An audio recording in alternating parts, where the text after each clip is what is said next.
Welcome everyone to our second introduction to meditating session here on meditationchapel.org. I just wanted to let you know that we will be recording this session.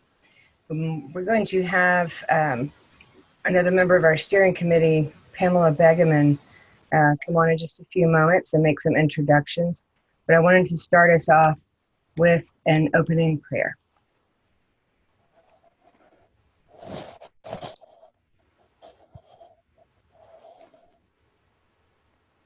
My Lord, why do I storm heaven for answers that are already in my heart? Every grace I need to love folks well has been given me, needing only my response, my willingness to let your grace grow up in me. Lead me to the grace-filled shores of myself rooted in you, for it is there you have made your home. Wash these wayward feet of mine. Water the seeds you have planted. Lead me to the beyond within. Amen. Amen. Well, I wanted to take the opportunity to welcome all of you. Right now, there's 36 of us who are joining today, which is so encouraging. I'm assuming we're all here because we have some deep hunger, and there's nothing like sharing that hunger in community. What I wanted to do is introduce the steering committee of the Meditation Chapel. I am one of those steering committee members. There's 4 of us. Robert Lalure and Roger Sessions are the founder of this beautiful community, the Meditation Chapel.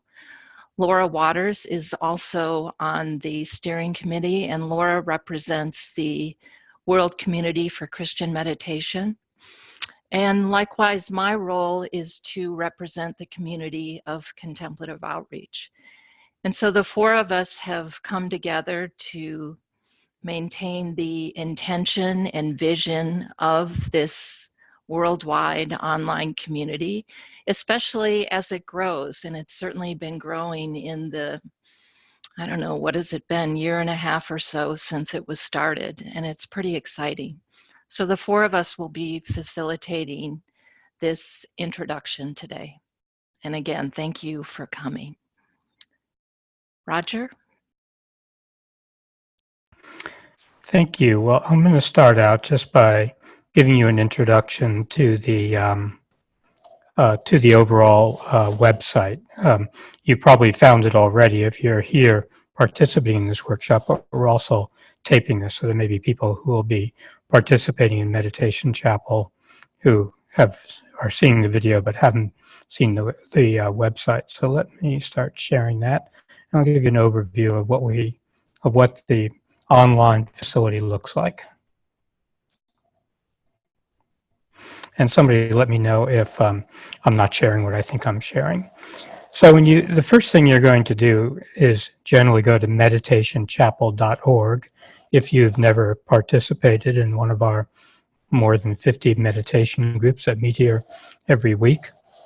And when you're getting ready to sign up for this, what you will do is you'll go over to, so right now we're at meditationchapel.org, all one word, meditation, not medication or mediation, which is the mistakes that I usually make, meditationchapel.org.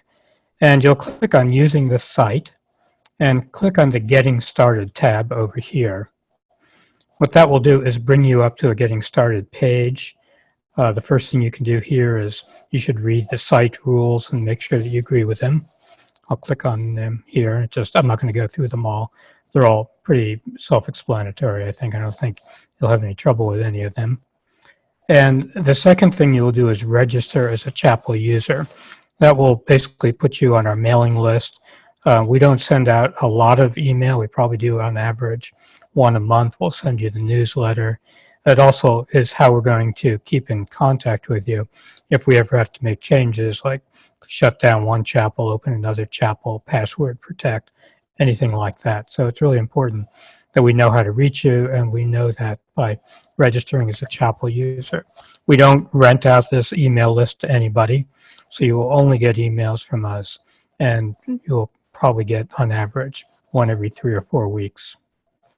Now, once you've done that, you're going to get an email, which is going to be a very short email. You get that as soon as you register, and that will include a link to a page which is the welcome page, and that will give you a lot of information about how to use Meditation Chapel. In particular, it will tell you the URLs for all of the chapels. So when you go to the calendar, which I'll show you in a moment, it might tell you that you're going to the Peace Chapel. You won't know what the URL is for the Peace Chapel, but that welcome page will tell you that. It's just a way of kind of trying not to disseminate these pages for the whole world, but at least limit them to people who have actually registered. So that's getting started. And once you've done the registration, the next thing you're probably going to want to do is find a group that you'd like to participate in, which you do by going to the calendar up here. If you just click on calendar, that will bring up all of the different groups. So this is Saturday, so it's showing me everybody that's meeting today. Now, a couple of things to note here. One is that the color coding tells you the chapel that it's meeting in. So this particular group meets in the John Main Chapel. This group meets in the Peace Chapel, etc. So that's all shown over here on the left. Another important point about this is the times that are shown here. So right now you're seeing a 7 a.m. meditation group on Saturday. That's 7 a.m. in my local time zone. So the calendar automatically knows which time zone you're in and converts those times to your local time zone. You may see on some of these that it says something like this one here. Probably see it says Eastern, USA Eastern time. Just ignore that. That's just for our internal purposes to remember what the home time zone is. The time zone that you care about is the time zone that's shown on this calendar, which for me, since I'm in Central Time, this is 7 a.m. If somebody who is in the Eastern Time was looking at this same calendar, it would show that 7 a.m. meeting as being at 8 a.m. because 7 a.m. Central is 8 a.m. Eastern.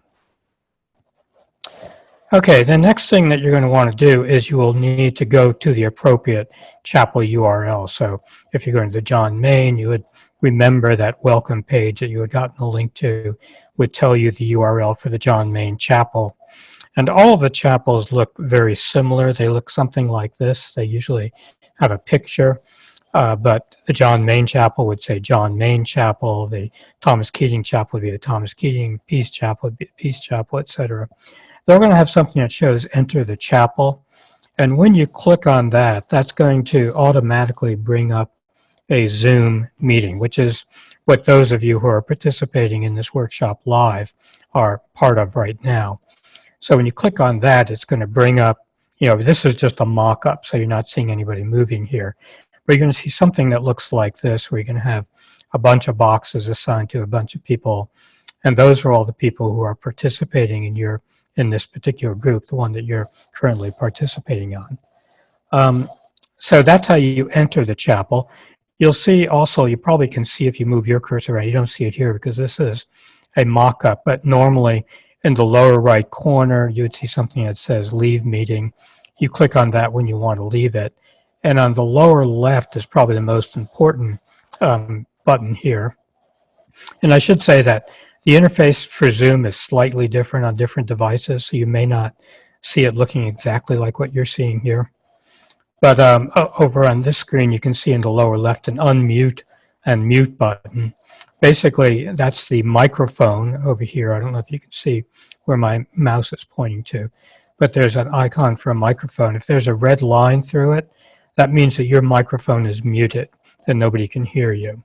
In general, you want to keep your microphone muted except for when you're speaking, because we get a lot of feedback and background noise, and if that's multiplied by the 20 or 30 people who may be participating in the group, that can be pretty distracting. So generally, check this button here. Make sure you see the right red line through it, except for when you're actually talking. Remember to click it again to unmute it, which will take away the red line, and then you'll see that you're no longer muted. Everybody by the way, should be muted now. I think you probably are. Another point I'd like to make about this is that there are actually two Zoom views. The view that I'm showing here is what's called the gallery view, which is where everybody is shown in a very small box, and all boxes are about the equal size. There's also a view called the speaker view, and usually it's up in this upper right-hand corner, at least on my device, and it will show you either gallery view or speaker view. If you click on that, that will change the view. If it was gallery, it will become speaker. If it was speaker, it will become gallery. So if you're not seeing everybody in their own box, it's probably because you're in the speaker view. And if you click on, then you would click on gallery view, and that would turn it into one box per person, which is generally what you'd like to see. Okay, I think that pretty much covers the main areas about being there. When you're done, you'll just click on Leave the Chapel. So let me show you a few other things that I'd like to make sure you're aware of on the website. Let me go back to the home page here. I'll start from there. One is the resources. We have a number of resources. What I'm going to focus on for a second is the sharing guidelines. Most of our groups include, well, all of our groups include a meditation period, and most, if not all of them, also include a time for sharing when you're either reading a lectio or reading something else and just sharing. As a general rule, these are some guidelines that we've developed for sharing. One is to keep in mind that many of our groups have 20 or more people participating. We probably have 30 minutes for sharing in total. So you want to be concise. Try not to, go on and on, make your point, be concise. Remember, we probably have about a minute for each person. So, if you go over, you're probably using somebody else's time. Generally, try to be real, speak about your emotions, talk about what you're feeling. Don't talk about how much you know about a particular thing that's being discussed. Focus on the readings, focus on the lectio. Try to talk about what it is that the topic is. Again, we have very limited time, so we want to make sure that everybody is able to use that time. And also be positive. So, don't, use this time to complain about things. If something bad is happening in your life, and try to at least focus on the positive aspects, how you're trying to bring positive energy into that situation. And when you're listening, one thing that's really different about the sharing time in Meditation Chapel as opposed to normal conversation, in normal conversation, silence is kind of considered uncomfortable. So if you're talking to somebody and there's a time of silence, you sort of feel like you need to fill that silence. When you're doing the sharing, you shouldn't feel that way. The silence is a time for really connecting with people, and honor that silence. Don't feel like just because somebody has finished talking, that's your opportunity to start talking right away. Give some time to embrace what the other person has said, and you do that by giving them some silence. I'm not going to read through the rest of these, but I would ask that you take a look at these sharing guidelines. Again, you will find them under resources, under sharing guidelines. So just take a look at those, especially if you haven't done this for a while. And they're not like carved in stone. They're not like laws. They're not like you're going to get thrown out if you violate some of them. They're just kind of things that we've found over the years have made sharing more effective. Another thing I'd like to point out, as long as we're on resources, is the newsletter. Laura is our newsletter editor, and she does an amazing job. Our newsletter comes out about every 3 months, and you can always see past issues by clicking over here. For example, here is the August issue. There'll be another issue coming out in the next couple of months. So you can go through those. They're really interesting, great articles, often some very interesting sharing by people who are part of the chapel. Another topic I just want to point out is that we have a Facebook group. It's very easy if you've never found our Facebook group. Well, let me go bring you to any of the other pages. On the bottom of any of the pages of Meditation Chapel, if you go to the very bottom, you'll see in small print something that says Facebook. If you click on that, that will bring you to our Facebook page if you've never been there before. The first time you'll need to ask to be to sign up for the website. There'll be a couple of questions. You really need to answer those questions or we won't accept your membership, but just do that and that'll bring you to our Facebook group. You can join that, and that's very active and very useful. The only other thing I'll mention, for those of you who are interested in, how we manage to support this community, if you look at, I'm not going to go through it now, but there's a page on finances that just explains how we pay for everything, what it costs. It's not very much money because nobody is paid. It's just a few things that cost money, like the web page and things like that. So really, the important things are to understand how the calendar works, understand how to find the URL for chapels, which you will see when you get that email when you sign up. Try to save that email because I get a lot of emails. Oh, I've lost it. I can't find the chapel URL. So try to save that, and that'll have all the chapel URLs. When it's time, you go to the correct chapel, click enter the chapel. Remember to keep yourself muted when you're not speaking, and remember to leave the meeting just so that Zoom doesn't get confused about whether you're still around or not. I think those are all the things that I can think of. Are there any questions on any of this? Or can anybody think of anything I should have covered that I missed? Yes, I have a question. Yes. First, hello, my name is Maria. I'm so glad to start doing this with all of you. I was looking for Spanish.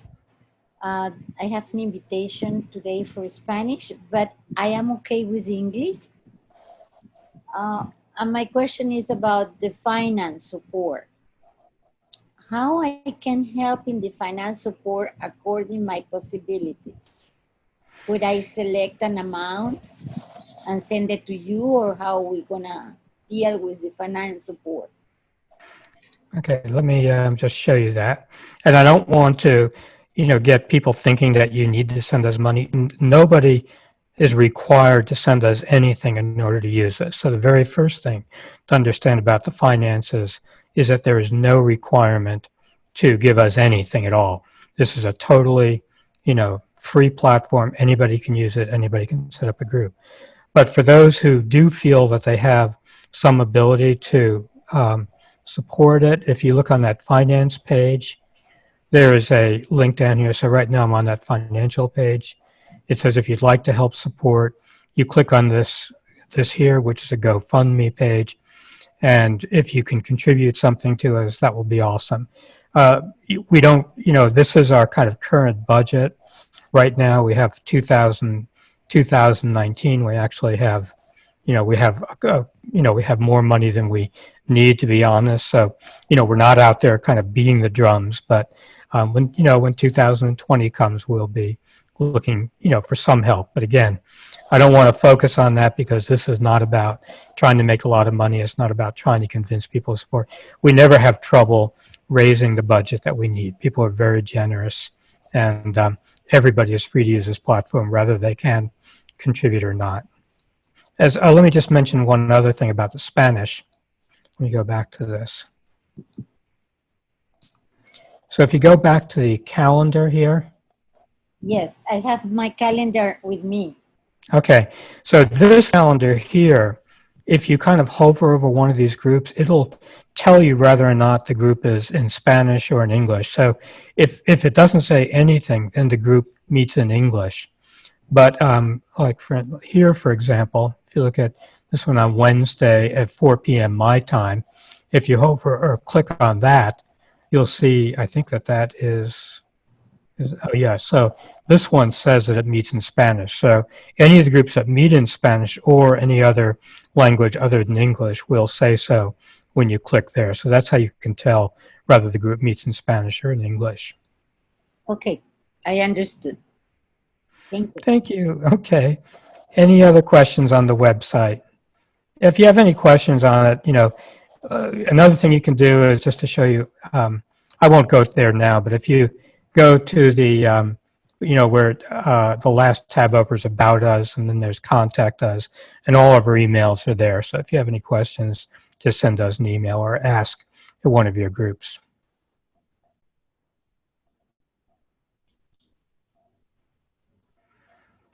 So that's it for me, I think, unless anybody has any other questions. We can turn it back over to who?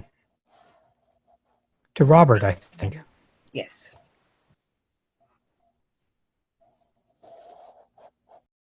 Thank you so much, Laura. And thank you, Roger. I think Roger's point on finances is really important. Father Keaton said that it's so important for all of us on a spiritual pilgrimage to go to retreats, to buy books, to do courses. It's really, really important. The challenge that he had is how to do this without it costing money. Well, we haven't solved that problem in total, but I think we've made great progress. And Father Keaton, when he was, in fact, in his final days, was introduced by Isabel to our community of love. And when he understood what we were doing, he heaped blessings upon blessings upon blessings on us.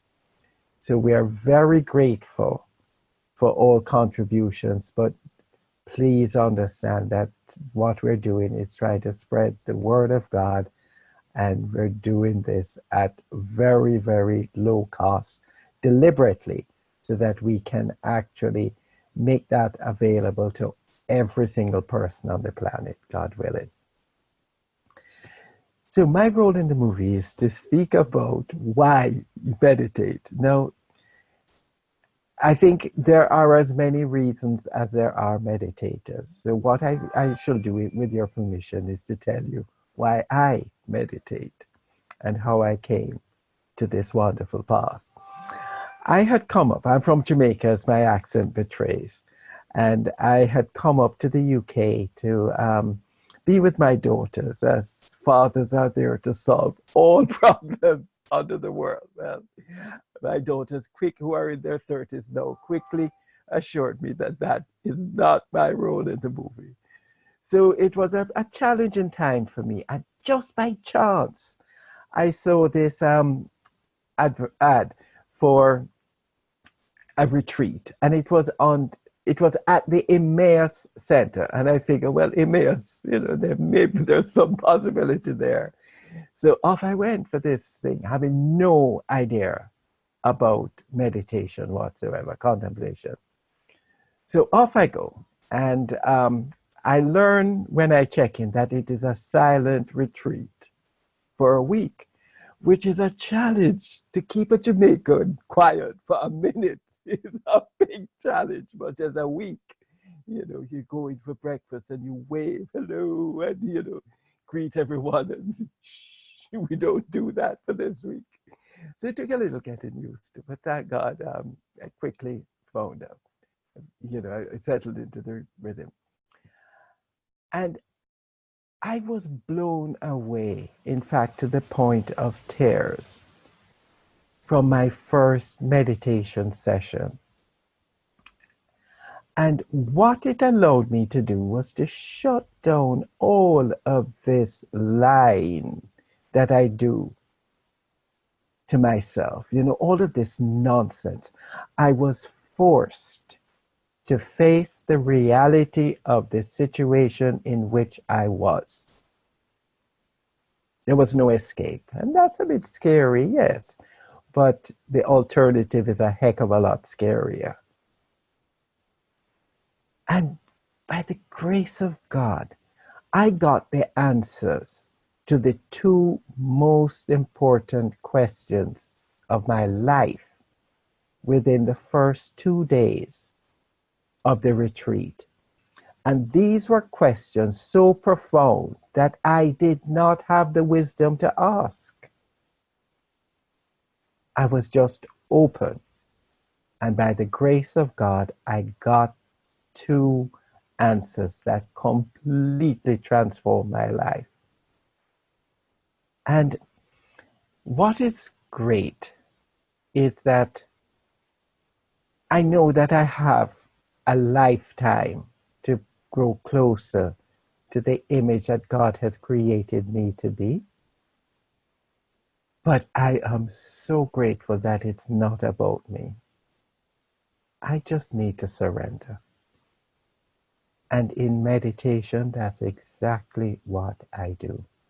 I surrender my thoughts, I surrender my judgments, my likes, my dislikes. I surrender it all and allow God to speak to me in that very, very quiet voice that God uses. And I don't hear God every time. And I don't mean hearing him in the sense of, hearing voices, but getting insights. I may not get it every single time, but here is what I find. If I am tuned into the channel, then I will receive the information that I need when I need it. Not necessarily when I want it, but when I need it. And that is, to me, a transformational experience.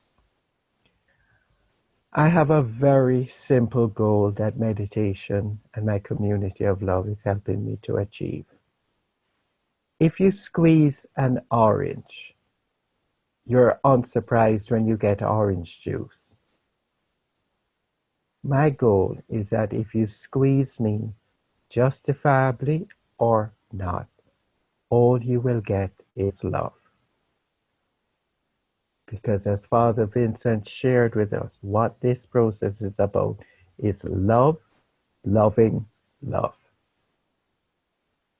It's all about love. And meditation helps me to remember that, particularly when things in life can get a little choppy. Yes, that happens in life. Things do get choppy, but if I can just devote, and I now devote 3 hours a day to it. I know it's a lot, and this is not something that everyone has to do, but I find it useful in the morning, in the afternoon, in the evening, to spend time getting to know God within me through my community of love. So if there are any questions, any thoughts that you wish to share before we move on, please do. Please share.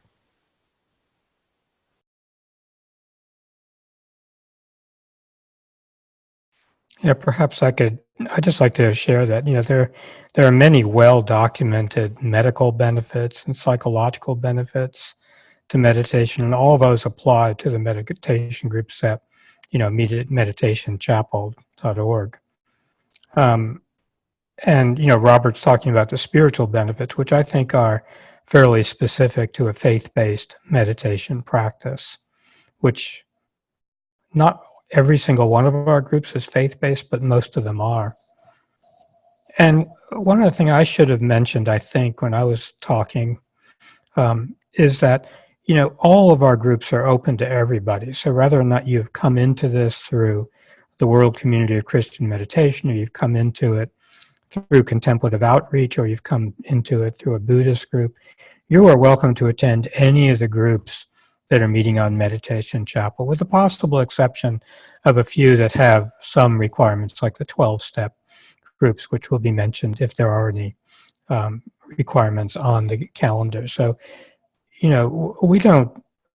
don't think most of us worry about whether the group is contemplative outreach or WCCM. It's a group that meets, and we know we'll be welcomed, we know we'll be loved, we know we'll have an opportunity to share the silence, whether it's a Christian group or a Buddhist group or what kind of a group it is. It's really the most important thing.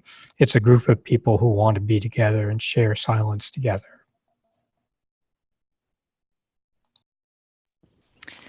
Well, perhaps now we could move to talking a little bit about two of the different practices, centering prayer and Christian meditation. So I'll talk a little bit about centering prayer, and there'll be a time for questions if you have any, and then Laura will do the same with Christian meditation. So just very, very briefly, centering prayer is known as the prayer of consent.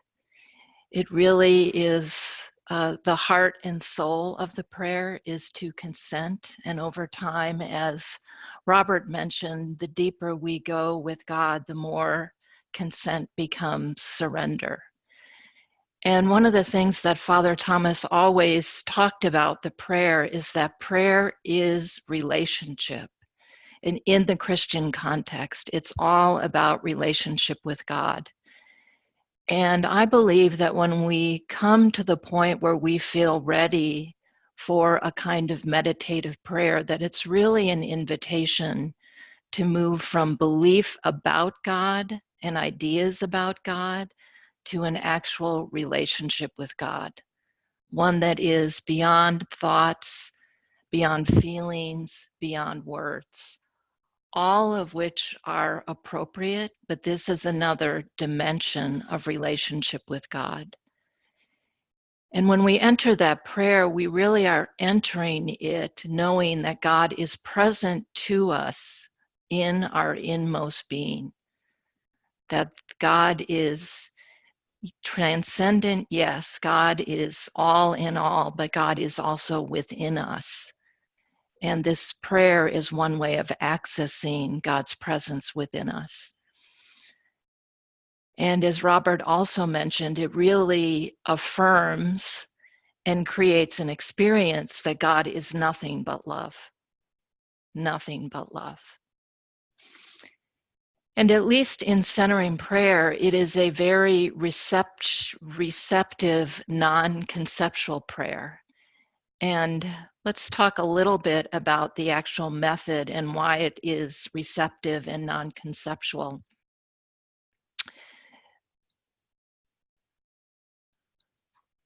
So the 4 guidelines of centering prayer, it's very simple. These are just guidelines. And I'll go through them one by one. We're invited, first of all, to choose a sacred word. And that word really is a symbol of your intention to consent to God's presence and action within. There's nothing special about the word. It can be any word, any short word, but it's really the intention you give that word that embodies your desire to consent to God's presence and God's action. And secondly, we sit comfortably with eyes closed. We settle briefly into the body in the present moment, and we silently introduce the sacred word, again as our symbol of our consent to God's presence and action. And this really tells us there's no special posture required in centering prayer. We just sit comfortably and dispose the body. And then the third guideline is when engaged with thoughts, return ever so gently to the sacred word. And in this case, thoughts is a word that really includes everything from what we would typically think of as thoughts to body sensations, feelings, images, and reflections. And then at the end of the prayer period, and we recommend 2 20-minute periods of centering prayer per day, we just remain in silence with eyes closed for a couple of minutes. And that's really just to transition from the level of spiritual awareness to the level of ordinary awareness in everyday life. So these are the 4 simple guidelines of centering prayer. We don't concentrate on our sacred word. Sometimes people will use breath or what we call a sacred glance. We are just receptive and open, and we only use the word or the breath or the glance when we find ourselves engaged with thoughts. You can find out a lot more about centering prayer on the Contemplative Outreach website, but I just want to close with this quote from Father Thomas, which so much aligns with what Robert just shared. He says the essential meaning of the incarnation is that God's love is totally available. Centering prayer is simply a humble method of trying to access that infinite goodness by letting go of ourselves. So I'll stop now and ask if there are any questions about the method of centering prayer.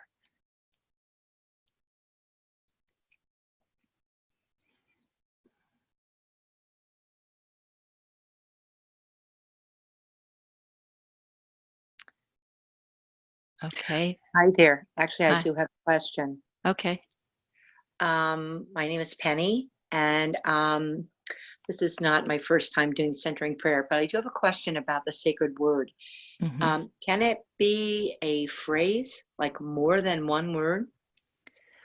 It can be. The encouragement is just to keep it simple so that the mind doesn't get too engaged in the concreteness of the word, but it Okay. certainly can be. I've known Okay. people who might have 2 words, for example, but as simple as possible. Thank you. Again, it's just a guideline. Thank you for the question, Penny. All right. Thanks. Anything else? Yes, hi, I'm Margot. Is the idea that at some point the mind and body become not like blank, not in your awareness? The purpose of centering prayer is not to get rid of thoughts. It's to non-identify with thoughts. And so, and the effects of the prayer are really not experienced within the prayer. So we may have a prayer period where it's nothing but thoughts and agitation, but as long as we're returning with our intention, represented by the word or the breath or the glance, returning to God, that's what the prayer is really about, our desire to consent. The experience that we have really doesn't mean anything because it's really the spirit working at such a deep level, it's usually beyond our perception. That's a very good question. Thank you, Margot.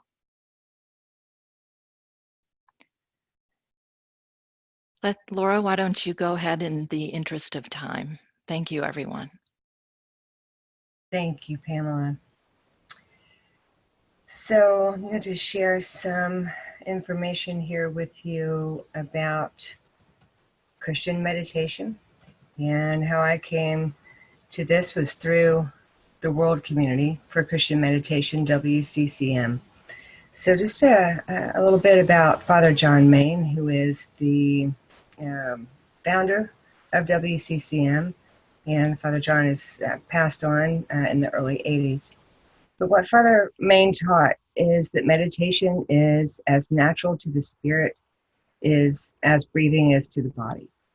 So he said that attention is the import of contemplation, this attention to the presence of God within us and between us when we meditate with others. We give attention to God when we sit in silence and stillness. We give attention to others when we meditate in community and when we listen deeply. When we give attention in these ways, we also reveal the Christ or the Spirit or the God within ourselves. So while this meditation practice or any kind of contemplative practice is common to so many wisdom traditions that we are familiar with, the method of practice may vary or differ. So the discipline that Father John Main taught is really based on those teachings of the Desert Fathers and Mothers, is approached for 20 to 30 minutes twice daily in the following way. And Father John said, choose a quiet place. Sit down comfortably with your back straight. Close your eyes lightly. Sit as still as possible. Breathe deeply, staying both relaxed and alert. Slowly and interiorly, begin to say your mantra or prayer word. And he suggested listening to the word as you would say it. He also said there is no magic, quote unquote, to the choice of prayer words, but brief is best, and Pamela already attended to that. WCCM recommends the word Maranatha, which is Aramaic for something approaching, come, Lord. And the reason why it's Maranatha is partially because John Main learned meditation from Swami Satyananda. And John Main said Swami was so kind as to give him an easy word to say in meditation, and that came from the Christian Bible. So this word Maranatha appears once in the Bible. It comes from the language Aramaic, which is, of course, what Jesus spoke. And you can find that word in 1 Corinthians. So to concentrate on this word during meditation, we express it slowly and interiorly as 4 equal symbols. Ma, ra, na, tha. So what we do is continue repeating that word faithfully for the whole time of the meditation. We gently return to it as soon as we realize that we have stopped saying it, quote unquote, silently. We stay with the same word during meditation from day to day. And what's really important, I think, too, is this. I don't evaluate meditation. We should not evaluate our meditation. Try not to be discouraged by distractions. Rather, we let them come and go. Again, much like what Pamela said in her words on centering prayer, we keep our attention on our word. So in time, the fruits of meditation will appear in your life, in yourself, in your relationships. Of course, most importantly, in that relationship with God or Source. So it is an integration that's at work here. And just personally, every time I meditate, which is usually twice a day, I do seem to shed even a very thin layer of illusion, mask, ego, superficiality of some kind. And I do become more detached from what is not real. And so that is a great, glorious liberation done a little bit at a time. So that is the Christian meditation practice. Does anyone have any questions?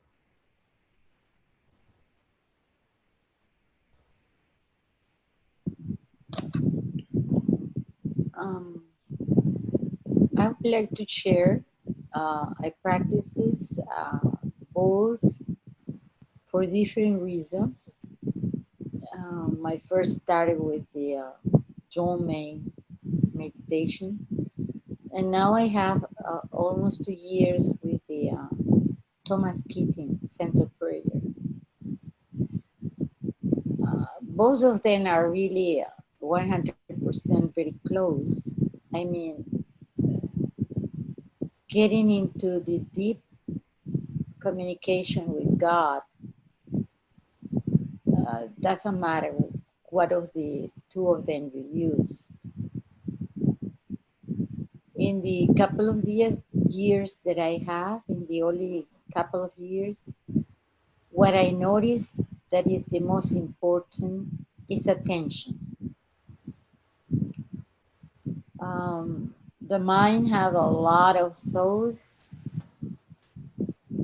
and I think that is a learning process to detach from thoughts. And the best way for me has been visualizing God first. Visualize any moment God. There's no other way to learn attention.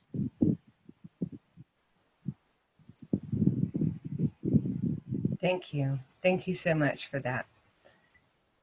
Really beautiful sharing and insight.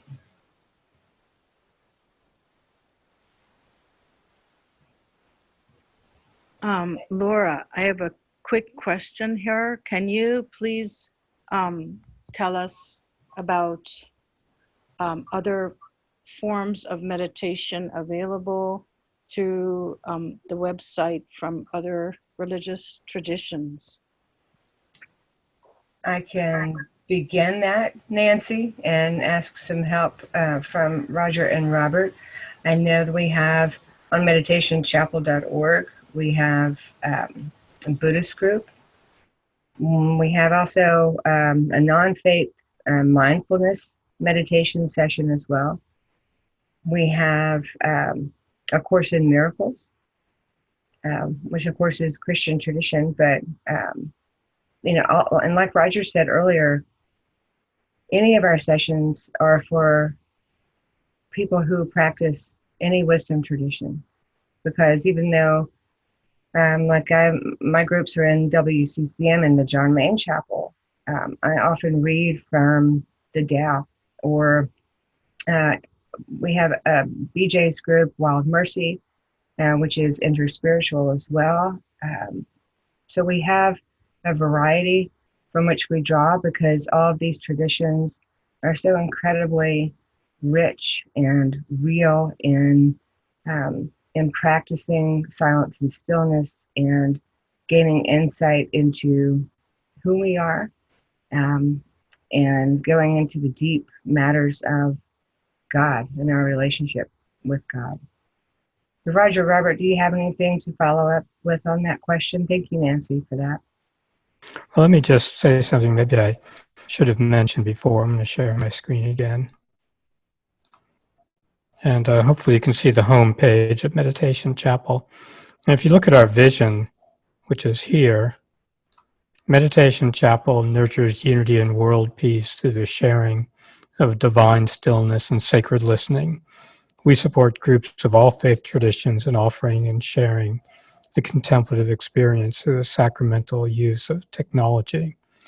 So, we're always reaching out to other faith traditions and new groups and encouraging people to support groups on this platform, because our feeling is that when we're sharing stillness, it doesn't really matter a lot if that stillness is Christian stillness or Buddhist stillness or contemplative outreach stillness or WCCM stillness.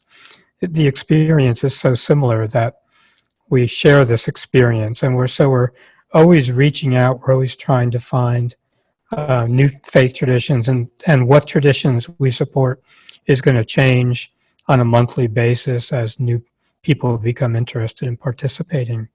So it's an ongoing project. It's a changing group of expanding. I don't think we've ever lost any groups. It's a continuously expanding offering. Can I say something about that? Hello? Yes. Yep. I have been a meditator with the World Community for Christian Meditation since 10 years ago. I lead in Barcelona 2 groups a week, and so I always have been meditating with the discipline, to call it some way, of John Main and the way of doing and thinking about it. Last year, 2 years ago, I ran into Richard Rohr's readings, and from him to Thomas Keating. So last year, I started a year course in spiritual practice and centering prayer with Thomas Keating. And it really changed my life. I thought it was just, for me it was different. But here you go with what you were saying, that no, it doesn't make much difference. God is with us in all different way of doing things. And so now I'm leading the groups, the World Community Christian Meditation, And at the same time, when I meditate more in the contemplative tradition of Thomas Keating. In both places, I find God in all way of relating to the others. The teachings are the same. So I really would say that it just depends on what, in a given moment, you feel more comfortable to be able to get into silence and to pray. But it's always the same. That's my experience.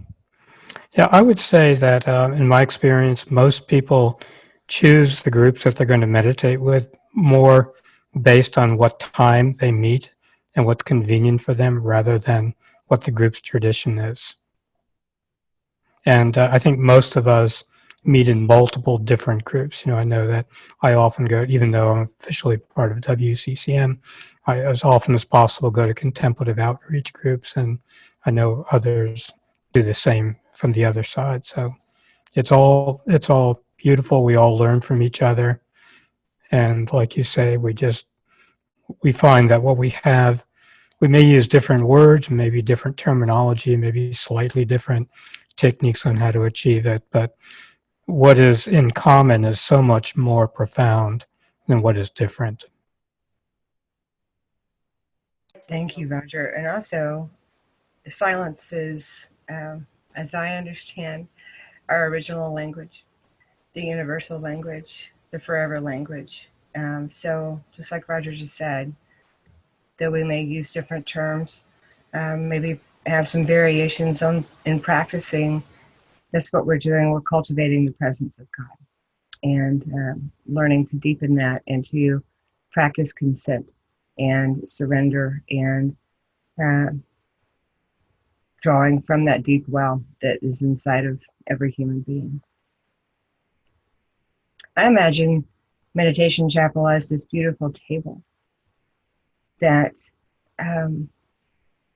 is set for every single person on this planet, regardless of faith tradition, sexual orientation, political belief, or anything else. And so it's such a beautiful place to be and to practice that presence of God. I would add just one thing to what Laura says, which I find what has been shared to be absolutely beautiful. We have our Father Vincent Pasuto, who did the second group today. And Father Vincent is a theologian.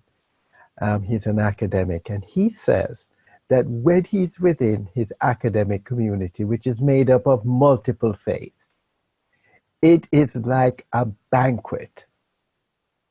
And he laments the fact that sometimes when we go to church, rather than sitting at the table that Laura was speaking of, we tend to be given the crumbs that fall off the table. And that really resonated with me. And what I find is that the more I can tap into spiritual guides, you know, first it was Father John, no Father Thomas, which, you know, what I find is that these are like steps that are taking me off of the ground, hoovering up, you know, vacuuming up crumbs, you know, actually starting now to realize that, yes, I deserve a place at this banquet table. And the closer I get to it, the more full of joy I become. Thank you, Robert. So if it's all right, then we'll just move forward to just sharing some, well, really an extension on what Roger offered earlier from Meditation Chapel sharing guidelines that he put on the screen. Pamela, did you want to say some words on sacred sharing and or deep listening?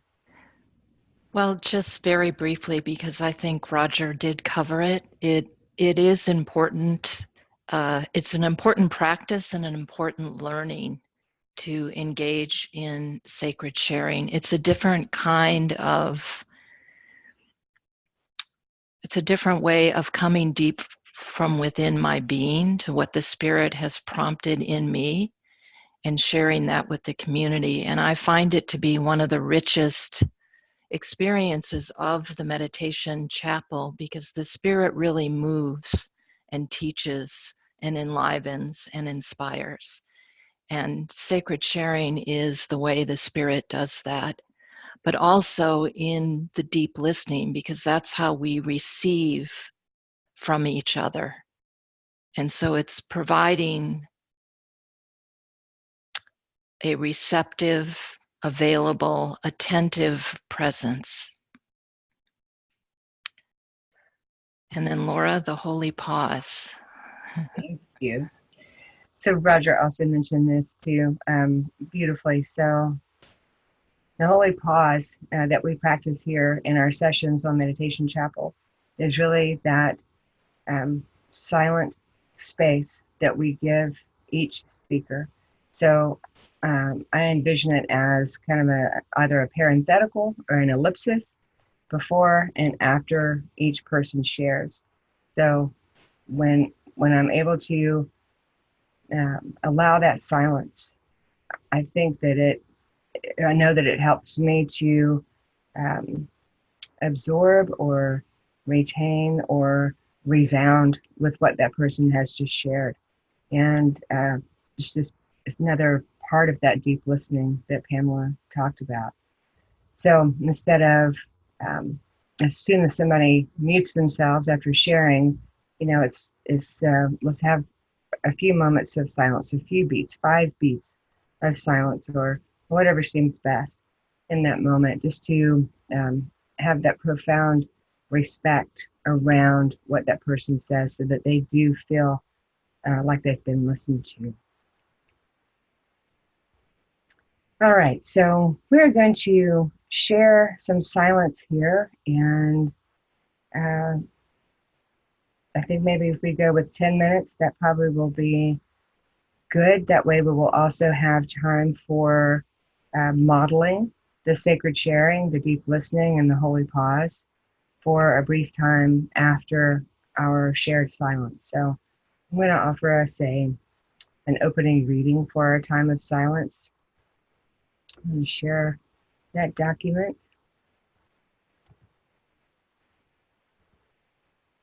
So this is just a short bit from Father John Main.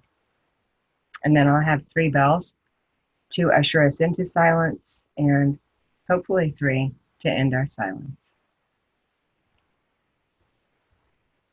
The pilgrimage of prayer is the path of faith.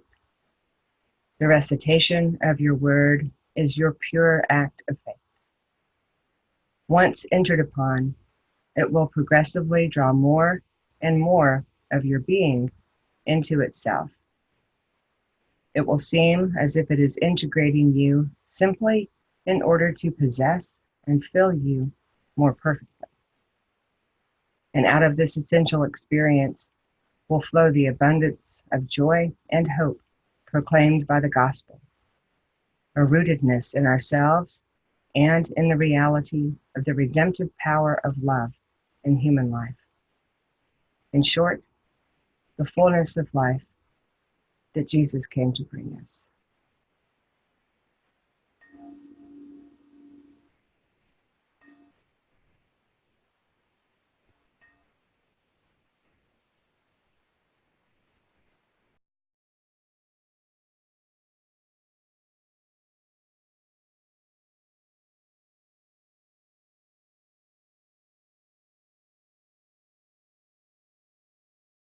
So to model what many of our groups engage with in meditation sessions, Lectio Divina, I will read through this passage once, and just for our sake here today, after I read, you are invited to offer your sharing insights, and of course your questions if you have any, but just to model that sacred sharing, deep listening, and practicing the holy pause.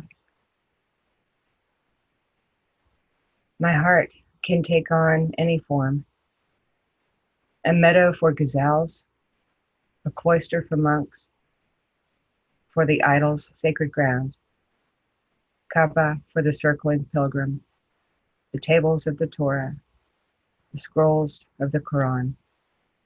My creed is love. Wherever its caravan turns along the way, that is my belief, my faith.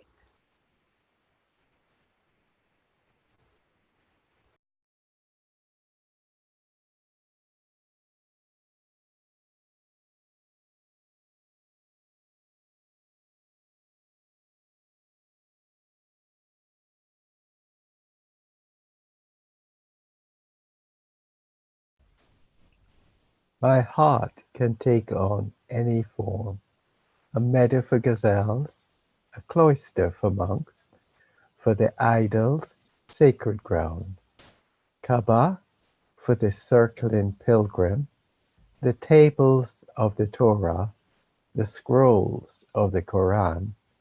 My creed is love. Wherever its caravans turn along the way, that is my belief, my faith.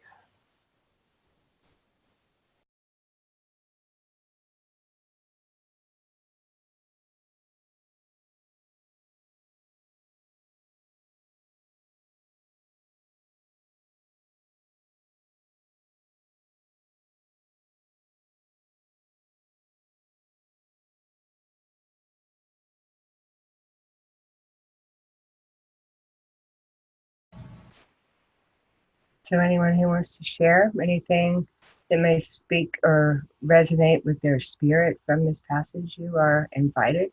If you have questions, of course, offer those.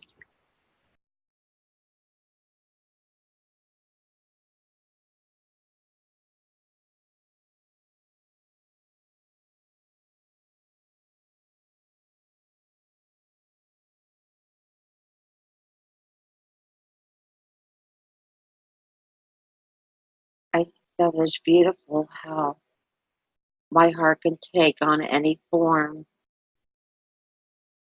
um, and to show your love in different ways is how I feel that I can take my heart to, and to know that the creed is love. That is my faith. Thank you.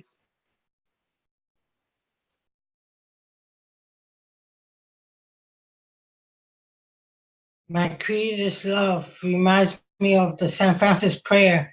Lord, make me a channel of that peace. Where there's hatred, let me show love.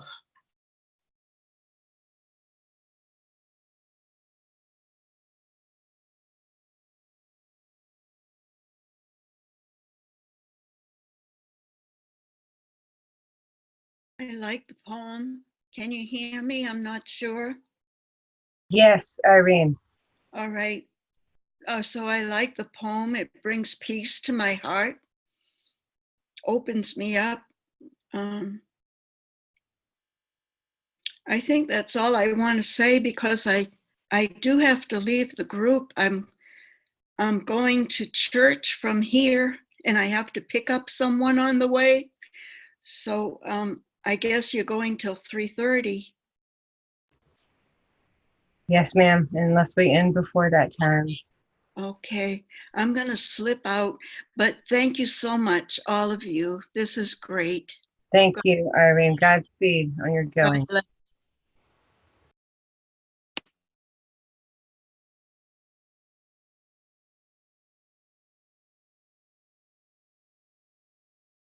Could someone shed light on the fourth line, for the idol's sacred ground? I can't, mentally I can't quite understand it. I'm guessing it means idols, I'd have thought, things that are not ultimate truth.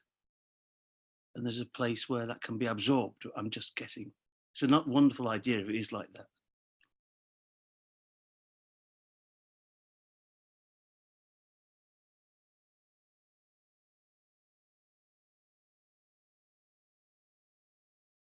To me, the whole idea and what resounded more, I think it was already said, is my creed is love. it doesn't matter what we pray, how we pray. The important thing is love, is the love of God, and is the love among all of us, and the love to the universe, and the love to the living creatures. And that is exactly what God is. Thank you.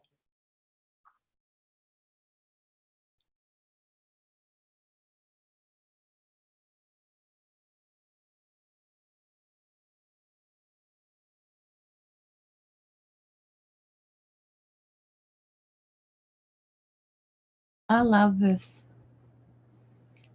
I love that it's so universal and embracing of everything and everyone.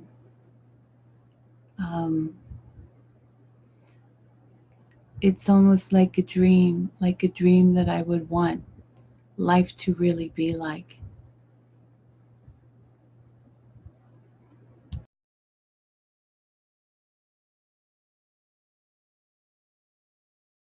Um, this is a very special moment where the spirit can enlarge without space, without time, without religion. Is being close at the same time in the community, but larger and larger in my relation with the Trinity. Thanks.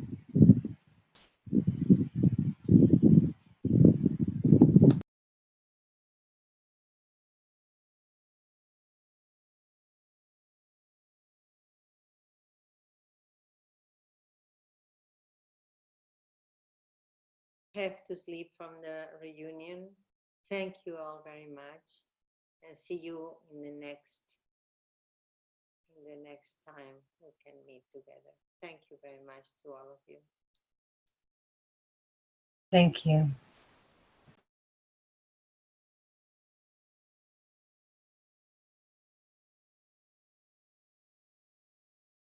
An image that I've been quite attracted to is that of a reservoir that is filled beyond its capacity. And therefore it overflows effortlessly. In fact, it would be a challenge for it not to overflow. And as it overflows, it doesn't choose to whom the water is given. It's given to everyone who is in the vicinity of the reservoir. And I think, as Tim pointed out, when we read the fourth line, there may be, an immediate reaction, that perhaps we should not be having idols, entertaining idols, and I can understand that. But the wonderful thing about the universality of love is that we can love without becoming contaminated in any way. It's just flowing. It's just flowing beautifully. So we don't need to judge. We just accept and we continue to love.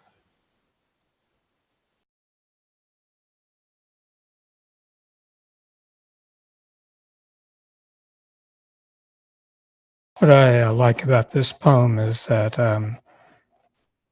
it kind of sounds sequential the way the poem is written, that sometimes my heart is like this, sometimes it's like that. As we're in meditation chapel, what we're experiencing is all of these things at the same time. It is at the same time a cloister for monks, at the same time a sacred ground for those who have idols that they focus on. At the same time, it's the tables, the scrolls. So it's at that one place and one time, it's so many things to so many people. But beyond those words, there's the shared experience that can't be described in words.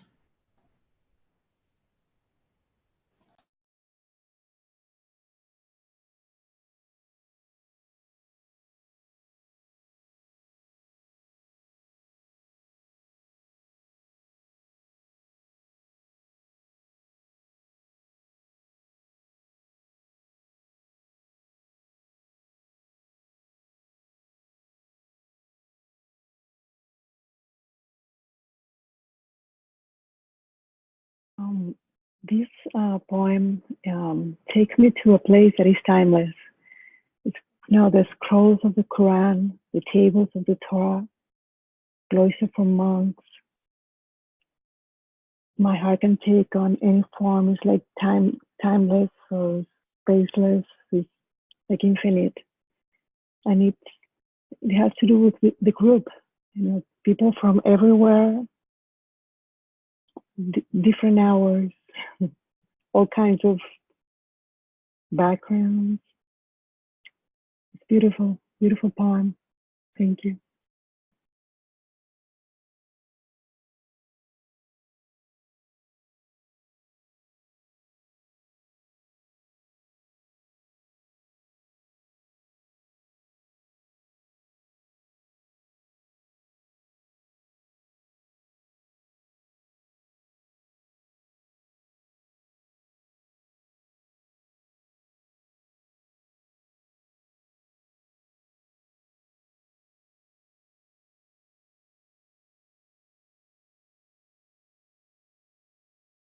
Knowing that God is everywhere. This poem is so evocative and illustrative of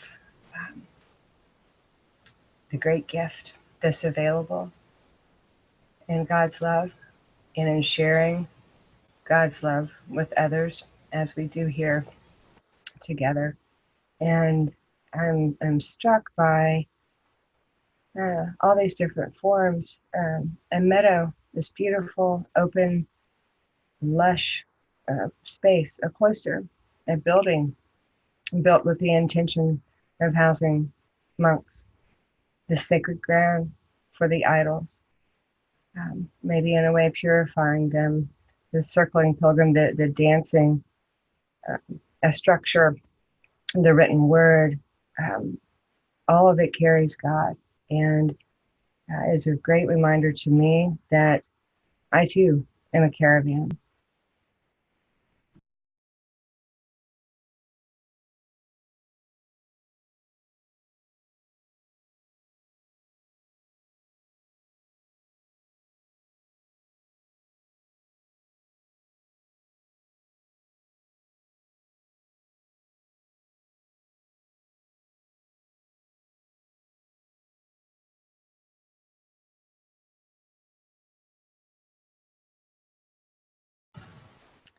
Anyone have anything else they would like to share before we close our time together today? Yes, a couple of a few feelings. This sense of enlargement, spirit enlargement without space, time, religion.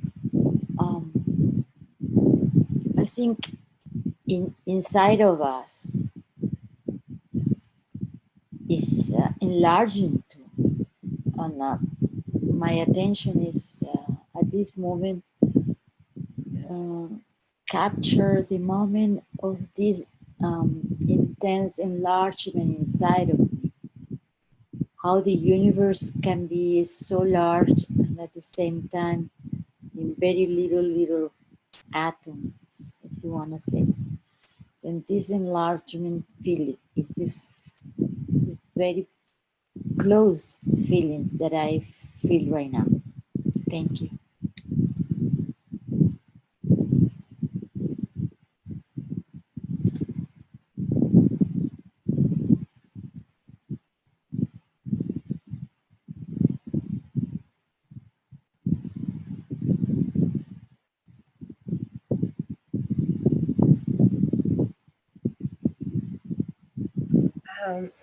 Have Kay Marie, who has chatted, sent a chat message. I'm sure you can see it, but the audio is not working. Wherever its caravan turns along the way, speaks to me of surrender. I feel myself on a camel in the desert, turning toward that reservoir that Robert described.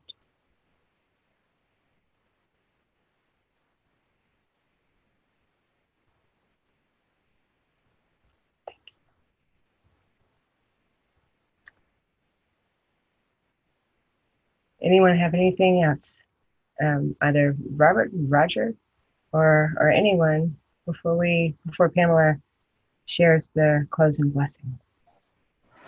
I just I was kind of reflecting on what Isabel said, and one thing you quickly find in Meditation Chapel is that time is not really a relevant concept because, it may be your morning and Robert's afternoon and somebody else's midnight, but we're all still together. And even more so, geographic boundaries have no meaning. When you're meditating with people physically, it's usually people who live very close to you. Here, if you're meditating with 10 or 20 people, you'll probably be meditating with people from at least 5 different countries, continents. And it kind of gives us, or at least gives me the feeling that I'm participating in dropping this web of peace over the entire world because we're all being connected across vast differences of space and time.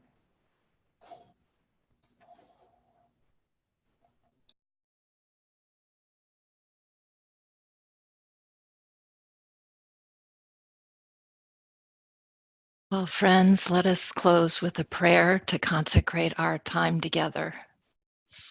Thank you, God, for enlarging our hearts and minds and erasing all of the boundaries and barriers.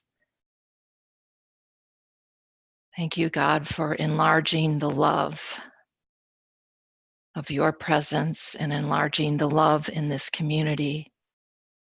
And may we go forth from here to share that love and to share that peace and heal the world. And we ask this in and through Christ. Amen. Amen. Thank you all. Thank you for coming. Thank you, Laura and Roger and Robert, beloved friends. Robert, thank you. Thank you, Pamela. Thank you all. Thank Hope to you. see you all soon. Thank you. Thank you so much. Thank you.